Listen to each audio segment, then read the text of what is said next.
Guys, it's Jacob from StringBuzz here, stringbuzzworld.org being a music journalism site, links are in the description down below, and we have a brand new song review for you today, and it's the latest track by Fetty Wap featuring Monty, as it usually is at this point, and that's Where You Are, so I'm going to refer to the original article as I usually do for these videos, so I hope you enjoy. So I've never really minded Fetty Wap all too much in the past, and sure, his music isn't up my alley, but at least he has a different approach and voice than you'd typically expect in modern trap music. Lately though, I must admit I haven't really heard him mentioned too much.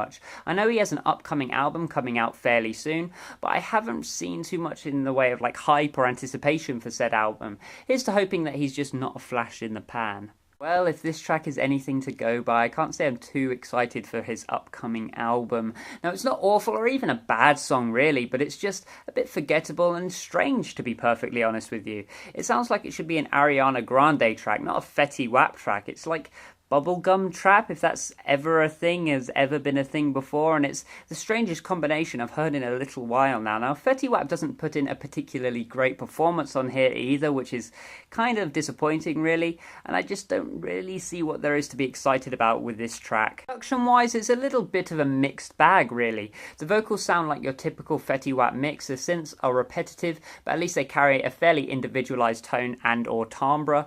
The feature sounded fairly well mixed too, and even the backing vocals sounded crisp and just added an extra harmonic layer to the stereo feel, which was needed as well, especially during times which the song dragged a little bit, and we'll get into that further.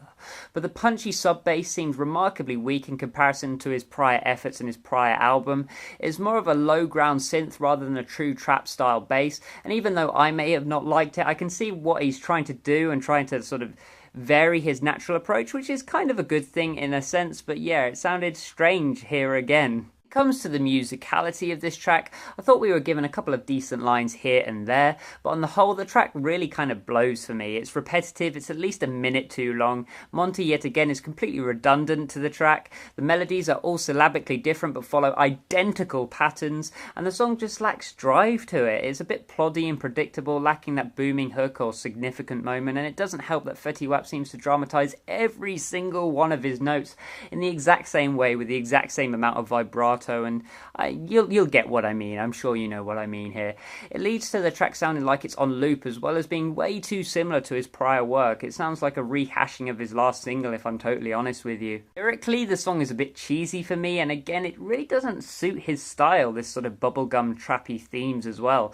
He's tried to go down a very commercialised route here, despite his original success being garnered from being completely different to what a lot of artists were doing at that period. So all in all, I can't really say I particularly recommend this track even to fans of Fetty Wap.